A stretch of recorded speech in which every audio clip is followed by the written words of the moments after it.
Hello guys, mesdames, messieurs, amis chers internautes yu Yes Dakar maa ngi leen di nuyu bu baax a baax alors je pense bien que yéen ñëpp di ngeen vous allez vous poser la question à savoir maintenant Big Taf est à Yes Dakar bien vrai que vous avez parfaitement raison j'y suis maintenant et je vais continuer l'aventure merveilleusement bien ici à Yes Dakar maa ngi leen di nuyu bu baax a baax a baax a baax mbokk yi xaritu internautes yu Yes Dakar alors pour mon premier numéro de votre première émission Big Taf et son invité et aujourd'hui j'ai comme invité la plus belle actrice celle qui est devenue l'amie des jeunes filles à travers séquence boobu nga xam ne lu ne yàq nañu ko ci ñun góor ñi et je veux nommer mesdames et messieurs Mariama Korka Sy tey moom laa dalalaat Mariama Korka Sy bu Brigade des Mœurs et bientôt il sera encore actrice bu Idole parce que bientôt ngeen gis mu démarrer saison 7 et saison 8 Mariama Korka maa ngi lay nuyu Big Taf tey bu Yes Dakar. Big Taf bu Yes Dakar maa ngi lay fay. téléspectateur yu de Yes Dakar tamit maa ngi leen di nuyu waaye kam moo la wax damay ñëw Idole. mais dama koo xalaat parce que bi ngay dikki Idole di jeex yow la ñu gis dem nga ma yaakaar ne di nga dikkaat rek. nañ ñaan yàlla. nañ ñaan yàlla mu dikkaat ñu ñaan mais pour l'instant ñu des ci Mœurs. waaw.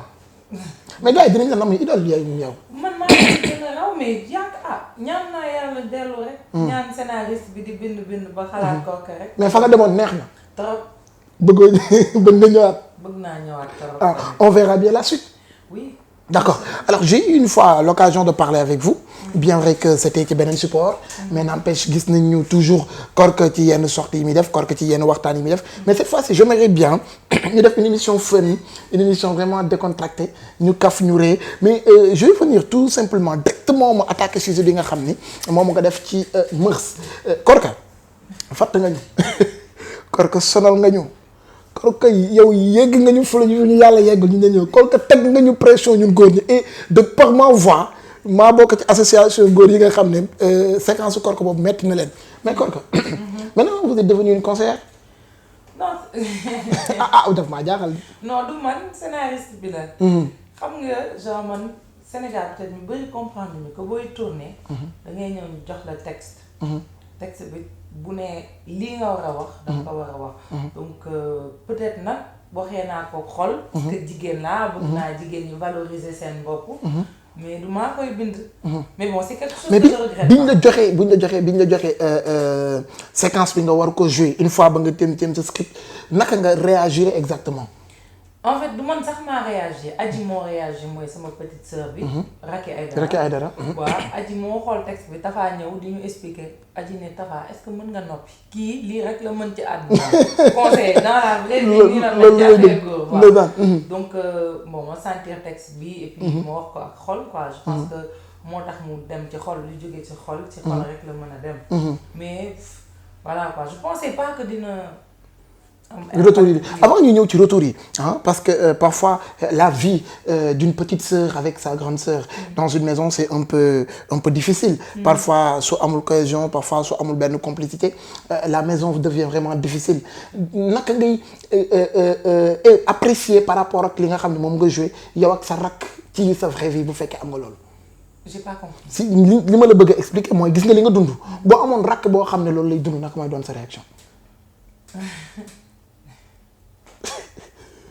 man je pense que je l'aurais tapé avant de lui parler parce que je suis impulsive et puis souvent damay bëgg ñu déglu ma et puis rek dafa fort quoi rek moom boo ko xoolee rek sa xol voilà bëggoo mu def yenn yi bon Adji elle est un peu têtue soo doxee ba dégg ne sa rek bon elle est jeune parce que Adji dans la série xale la donc xam na góor bay am ay ëmb ba avorter tout ça. Je pense que j'aurais très mal réagi dans la vraie vie. Heureusement nag man moom samay sœur dañu yar. mais comme plutôt ay rôle bandi rek lañ lay jox yow. non man daal Ibou sonal na. mais Korka nag parfois est-ce que parfois gars yi duñu xool ne Korka dafa bandi. non c'est que j'ai posé la question benn jour à Ibou Guèye. mu ne ma c'est que Korka tu n'as pas un visage d'ange. sama kanam joxewul kanam ku yërëmtal parce que yenn rôle yi pour ñu mën ko jouer il faut que déjà sa kanam ànd ak loolu man de nature dama am visage bu fermé dama am visage boo xam ne damay ñàngal rek quoi waaw damay ñàngal rek peut-être loolu moo gën a tax mu ne rôle baa mais est-ce que taxul à travers rôle yi ñu bëri ragal la yow. waaw am na bon nit ñi xam nga en général duñ def différence malheureusement ci li ngay jouer ak li nga nekk donc souvent te dañuy am problème approchement. gis naa tase ak benn gel bu ma bëgg yor ma sama snap. daan ma message may tontu ma nekk benn restaurant mu nekk restaurant bàyyi ba mu ñibbi ne ma gis naa la restaurant tel. déclic bu Fatima. ne ma gis na ma ne ko mais lu tax ñëwoon nuyu moom mu ne ma damaa deuxième fois bi mu ñëwaat toog fa message ma ne ma maa ngi fi waaye dama ragal man maa dem ci moom. ndeysaan. ma ne il faut pas ngeen may ragal foog ne peut-être.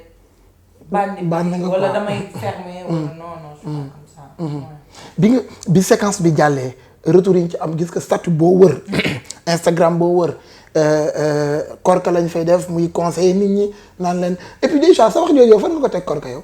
ah mais dëgg la. nga ne góor bu jigéen jox boppam bu la bëggee day bañ. gis nañ ko fi. am na fi man gis naa ko dund. koo xam ne moom moo doon provoqué waa ji en plus. waa ji wax comme waxuma turam. moom moo doon provoqué waa ji. waa ji daw waa ji ne ko non waa ji miti noo ko takk waa ji ne ko man du ma sekk jigéen bu dul sama jabar. waay Samba. xam nga ñun jigéen. des fois dañuy. góor yi dañu foog ne ñoom kese ñooy toog di waxtaan entre jigéen dañuy waxtaan. xam nga tey dama wax góor yi mais jigéen ñi tamit ñu jar waxal lañ. parce que tey boo demee ba góor. nga ñëw bëgg ko jox sa bopp. bañ. mu dem nga ne kii du góor. je me demande fan lañ nekk quoi. fan lañ d'accord. donc mais retour yi nga ci am. man j'ai eu peur sax dama tiit tax jour boobu dama yeewu je pense que dama tourné woon guddi bi yëpp. ma yeewu gis ay message ñëpp di ma message ñëpp ma tiit ma ne non mais attends dama tiit ba saraxee sow 5000. sow 5000 francs 5000 sow. moom laa ñu ngi ko sarax ba keroog nelaw nañ. non en fait xam nga dama koy wax mais gars yi duñ ko gëm. en général duñ ko gëm. je suis à la télé je travaille ci monde acteur monde cinéma. monde audiovisuel et tout ça. mais dama nekk nit koo xam ne buzz bu ñëwee rek damay tiit man je préfère. nii ñuy wax si man vite fait. mais un vrai buzz. surtout buzz bi nga xam ne c'était partout. dans le monde. j'ai eu peur damay tiit. ndeysaan. waaw damay léegi nga yow gis statut yi gis message yi lan moo doon sa réaction. dama dellu à part saraxe 5000 soo yi. dama dellu seetaanaat séquence bi. ndeysaan. ma dellu seetaanaat ko et man ba tey gisuma. lu extraordinaire lu tax séquence bi am buzz bi. franchement ba tey man. ah non mais góor ñi dañoo gis ni parfois da nga leen dal et puis am na séquence bu jàll jeudi bi. nga xas ci góor ñi itam naan ay mbaraan yeeg. mais Korka yow bu ñu gisee par rapport da nga dund lu ni mel wala nu mu demee noonu. di nga wax de. non kenn mosuma mbaraan mais tey dootuma xale bon jot ku ne am na jaar ak góor jigéen ñi ñun. tu vois. donc di nga fréquenter kenn dem ba si biir xam ne bëgg la woon lu baax wala genre yooyu noonu. ñu ñëpp dund nañ ko donc peut-être tey. toll naa foo xam ne sama àdduna du ma ne góor mënatuma nax. parce que góor dafa bëri paxe. mais pour ñu nax ma du yomb. d'accord. waaw pour ñu nax ma du yomb donc bëgg naa man tamit expérience boobu ma am. ma éviter ko peut-être samay sœurs wala ñi may setaan. voilà c'est rien de grave nag je vais préciser parce que xam nga. gars yi si tey mën nga nekk ak nit. xam nga pendant des années. jékki-jékki trompé la. di la def yoo xam ne. xalaatoo woon mu def la ko. loolu nax la. nax la absolument. voilà loolu rek laay. moment bi comment ça se passe la vie d'une célébrité parfois góor ñeeg yooyu anañu. j'en sais rien. ah Korka yow it nag. je les vois pas yow gars yi yow mais gars yi dañuy suivre ci snap yi dañuy suivre. je les vois pas. ah ñu ngi daw. non dañuy daw wala dañoo ñemee est-ce que dina dile ko li nga tëj sa kanam gi moo tax. waaw peut-être loolu la. peut-être waaw démb non c'était quand dañu toog restaurant sama benn copine da nga ñemee bandi lu yaa ngi toog di fas sa kanam bi. ma ne ko tey ma ko. ndeysaan ma da nga fas sa kanam. waaw peut-être loolu moo tax. waaye bi góor du avenir jigéen. li ma wax rek. avenir jigéen liggéey la. fii fi mu toll nii ku am xaalis da ngay. mais soxna bëgg ngeen am jëkkër quand même. bien mais tamit jëkkër. tey c'est le plus important dans la vie d'une femme. alors mais aussi. pour arriver au plus important. tey fi ñu toll nii. fayital parce que góor ni ma ko waxee séquence bi génn jeudi bi. góor bëggatul cas social góor tey. peut-être mbay sama cameraman dina ci xam dara. waaw bëggatul cas social boo ñëwee looy def damay nalaw yeewu. au revoir. lan mooy sax yow gis nga seetlu yow maa ngi la posé benn question tout à l'heure lan moo tax nga bëgg bandi wala ñu lay jox rôle bandi mais am na beneen remarque bu ñëpp def yow ak Maurice. non sérieux mais yow ak Maurice idole yow ak Maurice Mœurs yow ak Maurice peut-être beneen Ibou Guèye tamit mais yow ak Maurice yéen ñaar da ngeen a jege da ngeen a seq relation wala nu mu demee noonu. non. parfois nag gars yi nee nañ da ngeen a génn. non waa gars yi dañ koy wax mais loolu bi ñu koy wax sax du tey. c'est-à-dire balaa ñuy génn ay série maak moom. dañu mës a am complicité. yéen ñaar waaw boo ñu fekkoon ñu toog. milieu da nga naan ñaar ñi dañuy génn. parce que damay ñëw ko toog weetam. xam nga mais franchement sama xarit la te Maurice bokk na ci ñu ma yar ni ma ko waxee. ma appris yu bëri mais gën a nekk xale. d'accord boo waxee ñu ngi Korka ñu bëri sa at dañ koy laam-laam. léegi j'ai 40 ans. gars yi gis nga Korka génn nga fi wax fi ne parce que parfois du looy tëb wax ne at bi la mais parfois nit poser les questions nga ne oui moi je suis de année bii ñëpp nee nañ sa âge bi. en fait je suis désolée j'aime pas être désagréable. mais pour mon âge franchement. ku ko neex na ma 50 ans. waaw ku neex jox la 27 ans. 27 5 ans. garaawul c'est pas le plus important. pour moi dans la vie. parce que gars yi ñu ngi koy laam-laam. il faut que ñu dépasser yenn yi aussi. absolument il faut pas que nit topp nit ba mu sës. nit doo ko topp ba mu sës. d'accord voilà quoi. Idole. Idole gars yi Idole. mais j'espère que cette fois-ci dinañ am saison 7 beeg saison 8 bi. yow loolu leer na. bonne annonce yi génn na. Orange génnee na ko. donc bonne annonce yi génnee nañ ko donc. ñu ngi waaj a def lancement officiel. temps yi rek donc. alors on sait pas encore. non xamaguñ kan la. xam naa su ma la ko laajee sax boo xamul doo ma ko wax alors ñu ñëw damay rebondir ci dernier jour avant ñëw ci question fun yi parce que je veux vraiment une émission décontractée avec Korka parce que c'est important itam mais série amul ñeneen ñu lay contacter à part ñoo xam ne bon je parle pas de Evenprod. waaw contacté nañ ma franchement woo nañ ma te ñi ma woo sax samay gaañ lañ. mais bon man dama nekk. dëgg bal bi daal. non man dama far Evenprod nëbbu ma ko. fii balaa ma fay génn day métti. ku may woon na nga xam ne dew ma. d'accord mais vous m'aviez dit une fois que ni di nga def carrière en tant qu'animatrice. foo toll. ñu ngi gisoo bonne annonce bi Sen TV mu ngi jàll. donc def nañ bonne annonce ñu ngi waajal benn émission boo xam ne seen xewal la ñuy boole ak beneen. te yaa koy def. ñun ak ñeneen plateau bi day c'est-à-dire ça va être fun. et bien c'est un plateau large quoi. D'accord. léegi vous êtes actrice en même temps animatrice. J'étais animatrice donc. ok d'accord kooku ba doon ngeen nelaw. non on discute dañuy waxtaan dañuy waxtaan tant que et puis pour kooku sama jumelle la. du ma leen wax sama at nag mais ñoo bokk date de naissance. 92. léegi d'accord et le 27 septembre même jour. non anniversaire bu rëy. léegi lañ toog di waxtaan. ndeysaan vous êtes maintenant sama jumelle nga.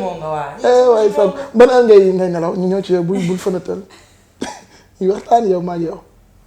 man. 20 heures damay nelaw. 20 heures yow mais tournage xanaa doo tourner ba extrême man. non en fait j'ai un problème de sommeil. Peut-être tournage yi la. et puis dama nekk nit koo xam ne plus may nelaw plus je me dis je perds de l'argent. d'accord ok. waaw mun naa yow tëdd nelaw 6 heures du matin yow 9 heures. donc gars yi temps yi sax ñu ngi ma ci xas ne ma il faut que ngay nelaw. d'accord parce que ça se voit sur mon visage. je suis fatiguée. d'accord léegi boo yeewoo yow rek yow yeewu nii rek tëb ci lal bi looy njëkk a def. su ma yeewoo en fait man j'ai pas des habitudes fixes mun na je vais voir mon neveu. ah bon. oui sama doom rek. doo naan café wala jël sa téléphone xool sa Instagram. mon téléphone c'est en premier c'est sûr mon téléphone il est. xool ba xam waaju message la. damay nelaw ban waay. ba xam waaju teg dem néew la allez bon réveil matinal. non man je suis célibataire. jusqu'à présent. waaw célibataire yàlla baax na alors Korka di ngay cuisiner yow. bien sûr. di ngay togg. damay togg bu baax sax. c'est sûr. waaw ban plat. plat yëpp laay togg mais nag man li ma gën a mën mooy plat wu guddi yi. parce que damay créer des trucs. ceeb moom fort ma ci torop. est-ce que vous savez très bien man ak Yes Dakar dinaa la bett un jour heure togg. amul benn problème. man togg damay togg de. d'accord vous écoutez de la musique. oui beaucoup. quel genre de musique d'abord. pop. pop. R&B. Quel artiste. Je vais dire VG, comme c'est mon ami, VG Dream. VG Dream, bon titre. Là, il a sorti une chanson, Tu m'as menti, et c'est un titre bon, Tu m'as menti. Non, mais c'est pas... Le texte ne correspond pas en fait, ni Khalate. D'accord, non, le titre, je veux dire, quoi. Oui, le titre, d'accord, oui. Mais vous écoutez la musique de VG Dream. waaw bu baax. yaa ngi koy déglu bu baax. bu baax te titre boobu ci Mamanti bi mën nga ko way. oui, vous allez chanter. Non, mais c'est le but de l'émission. Non, c'est le but de l'émission. C'est-à-dire da nga mooy wax artiste bi nga bëgg wax ma son bi nga bëgg et nga way loolu. Et puis je vous le dis, l'émission s'appelle Big Taf et son invité et pour la première fois et mon premier numéro ma day Korka. C'est comme ça se passe. Préparez-vous. Non, da ngay way. Attends, ma teel a temps. Non, di déggoo Korka xanaa biu émission bi la bu la léegi da ngay yàq sama biu émission man. Alors vas-y. Non jéngu ko yow daal yow kii guerrière nga danga koy gérer. Tu vas me foutre la honte. Il y a pas de souci.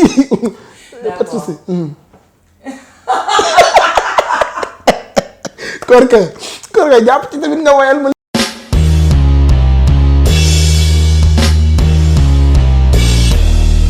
Korka ndeysaan ati ñu dem.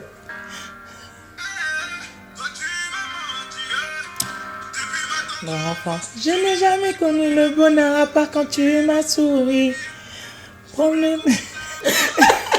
Alors léegi mais nañ choisir benn musique de chez nous. waaw léegi defal confession Youssou Ndour. yow ati ñu dem dama.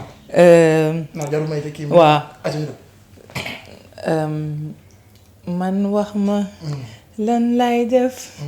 mënuma ci dara. man xaw ma. lan lay def. mënuma ci dara. waxtaani nag. alors même baal la. waaw baal la mais préparez-vous chers artistes dans votre émission Big Taf et son invité il y a plusieurs rubriques certes. ngeen yow soit waykat ngay doon beneen way laa lay jox. nga jaar ci boo dul waykat nga choisir way bi la neex nga way ko jël nga VG Dream. bon son bi xaw nga ci kii. ah non dama tiit. dama la bett waxuma la woon c'est comme ça se passe hein mais prépare-toi peut-être la prochaine fois. non dama woy moom def naa numéro 1 bi. D'accord mais fi may terminer bii nga Sénégal match Sénégal Tunisie. bi nga demee foofu nga xam ne moo di Radisson Blu bi pare ñëpp dañ doon laaj. est-ce que Korka ak Mbaye Diagne dañu seq relation. non sérieux y a du bien. bilaay ñu ngi koy wax te ndeysaan xam nga da ngay wax dara. nga préciser sama xarit la. mais dañ dégg Mbaye bi may nekk xarit ak moom duggul sax équipe nationale mu ngi doon jouer effectivement. mais mu ngi woon ci club yi pas équipe nationale mu nekk sama xarit. musuñu génn. depuis boobu nag mu def ma sëram. bëggal ma boppam di ma conseil man tamit quoi donc man damay far. te tey Mbaye def na peut-être yeneen joueurs yu bari dem ba adoré ma ñoom ñëpp def ma gain def ma rakk. di ma rendre ay services yoo xam ne du xaalis. parce que tey man je suis pas une personne boo xam ne damay jege nit parce que mën nga ma may dara non. mais ñu ngi may rendre service yoo xam ne tey peut-être su ma leen xamul woon du ma ko mën a def. waaw tey nga soxla bëgg a dem benn dëkk nit defal la invitation te musul la gis. ba pare mu leer ko ne yow boo ñëwee ville bi mu nekk yow sax doo fa jaar daf ko def ndax yàlla. donc je pense que tey sama xaritoo ak Mbaye moo ma ko may donc. voilà sama xarit la sama frère la. jabaram ñëw naa seen mariage donc y a rien du tout. Mbaye dafa am jabar waaw. waaw dafa am jabar daal. waaw mën naa may dafa am jabar. waaw d'accord te yow. non man borom jabar merci rek. D'accord alors Korka kontaan na. maa la gën a kontaan mon frère. c'est un plaisir. le plaisir est pour moi. et sama premier numéro Big Taf et son invité te yaa nekk sama premier invité. et ça fait plaisir. Big Taf nga demee nii day yomb. yow xam nga ne yow léegi yow teel micro bi. nga Big Taf teel micro bi. léegi teel naa micro bi. Big Taf yow tey boo doon. yow man maa lay laaj yow nga may. maa lay laaj. waaw demal. léegi tey boo doon acteur. jox la séquence. nga war a def benn déclaration d'amour sa benn. waay Samba moo yow dégg kii dalaa bàyyi fi mu toll nii. bu nanguwul da ngay dee loo koy wax fi mu toll nii tu as 30 secondes. yooyu Korka yow man ma lay laaj nga Mbaye lii tamit du émission. ñëw tout le temps di wax nit ñi wax ni. wala léegi d'accord léegi lii dama koy def rubrique su ma demee sa question Big Taf. waaw question Big Taf. yaa jox rubrique bi merci. question Big Taf question Big Taf ñëwal. mais malheureusement du ma la tontu. da koy def de lii kenn du ko coupé. nga ne lan sax. déclaration d'amour. pour mu baal ma maay sa gel bi. dangaa bëgg ma baal. xaaral ma utiliser jamono yi. boo waree jooyal. acteur lay jooy. jamono yi maam laay utiliser dama laa gis saa xol fàq ci yow saa reeni xol di tëf tëfi ñaata laa lay jox. ah ngaa war a baal. mais loolu laa la wax mais loolu laa wax. mais da ngaa kontaan. D'accord da ngay triste. damay ma sukk mu baal ma ma sukk mu baal ma. émotion tristesse bi. ma sukk. Thiaw.